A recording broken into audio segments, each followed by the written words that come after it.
You good? All right. Just your general takeaways from the Cleveland game. What did you like? What did you see areas that need work going forward? I thought the defense for the better part of the game was much better.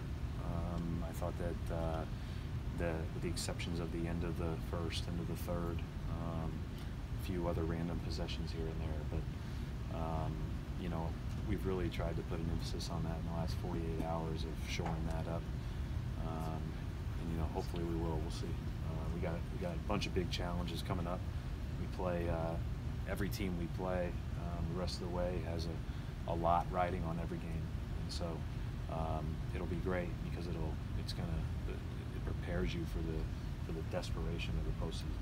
And talking about preparation, Coach, how do you divide today and tomorrow in terms of preparation for the game? Yeah, we went hard in small groups.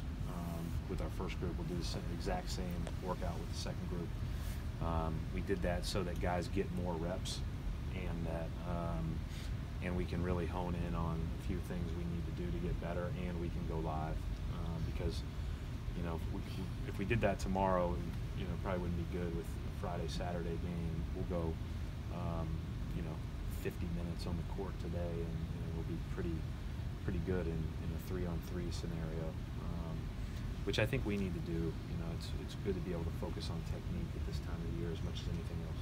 It seems like a couple of times this year when Gordon's had things that have come up, it's taken him another couple of weeks to kind of get back up to speed. But no, concussion's a little different than an injury. But it seemed like he came right back being that player that he was right before. You know. Yeah, I mean it's tough to anytime you have to sit out, especially you know, concussion. But I guess you know, he's also off his legs for a week, so he. With the exception of all the stuff that he's doing in the protocol to get back, so he, you know, I thought he looked fresh each of the last 2 games, and did some good things. And you know, you could feel his not having him in those 3 games before, just from the standpoint of you know, some settling us down and being able to play through them and just make the next right play for somebody. So it's good to have him back, and you know, hopefully he'll continue to play well. This is about the impact of Smart.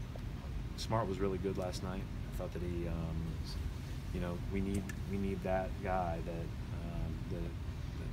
we don't need the 21 points every night. We need the guy who's kind of organizing us, who is making every loose ball, making every play for a loose ball, who is flying around the court, and then you could feel his energy on the court. You could hear him. I think that's always a good sign. Coach, I know you don't need the scoring from him, but his finishing ability inside the 3-point arc has really improved this season, just in terms of percentages. He's worked hard. He's worked hard, and he's just got to, you know, just like everybody else, just got to continue to take the good ones, and that's what he's done best this year. I think is he's made the right decision. You know, I think more times than not, for sure. That organization that you talked about, that Marcus brings to the table, is that one of those kind of qualities that maybe coaches and his teammates see that maybe doesn't necessarily show up in the stat sheet and things like that to the average viewer? There's a reason why he's so valued. You know, in his first 4 years, you know, there's a lot of talk about what he can't do and very little about all the things he does to add value to winning. But everybody knows he's add value to winning. So like, the numbers are there for a reason. And it's because of the intangibles. And you know, obviously, he's a guy like a lot of our guys that's very capable from an offensive standpoint. But what he brings that's unique, right, are all those little things that do add up when your team is playing well. Brad, you guys are going to play Indy twice next weekend. They're looking like the first round opponent too. How much can you sort of lock in on them? Well, I mean, I'm pretty locked in on us right now.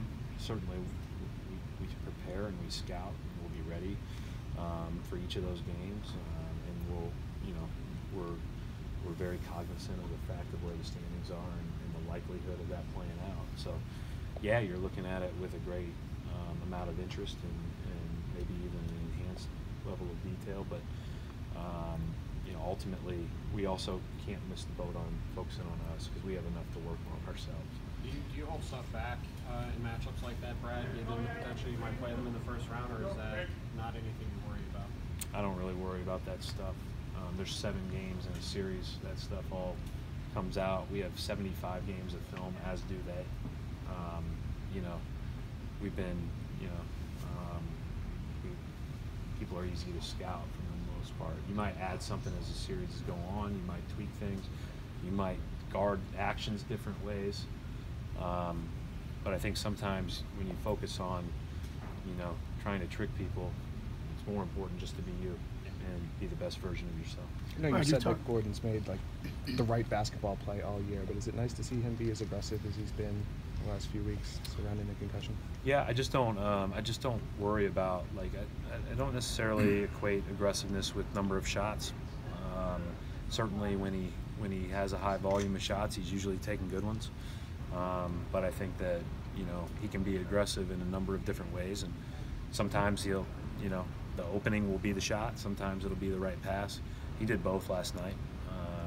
And then I think where you see the greatest sign of, or the greatest signal of growth for him in the past 6 months has been on the defensive end.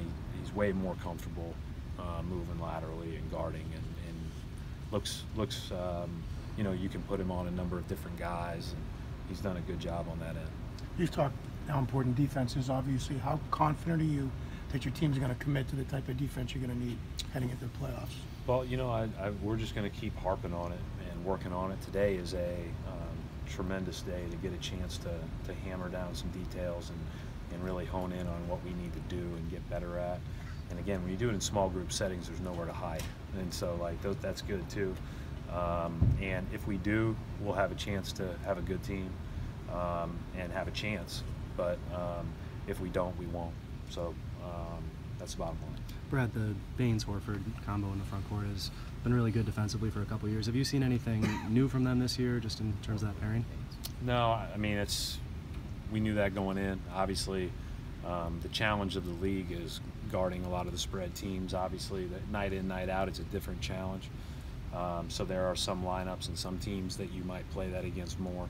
Some lineups that are really hard to play that against. But generally, I think they both bring a real defensive DNA, and I think they're very committed to doing whatever it takes to make it really hard to score on. And with their size and length, I think we have a different impact at the rim. But when you're playing a team that's super small, fast, and spread out, it is tough to guard when you have a more traditional lineup. In addition to that starting unit, you use some bigger lineups off the bench too. Is that something you feel is important as you guys have kind of sagged defensively? Yeah, once all those guys get off minutes restrictions, Jay, it'll be a lot easier. That's why we were what we were yesterday. Like both those guys were supposed to be under 30 or right at that or whatever the case may be. So we were trying to manage some minutes without them, which made it a little bit more difficult. But yeah, we'd like to play big more, but that's, we're going to play, ultimately, we're going to match up and go into each game with what we think is the best way to defeat the other team. Thanks.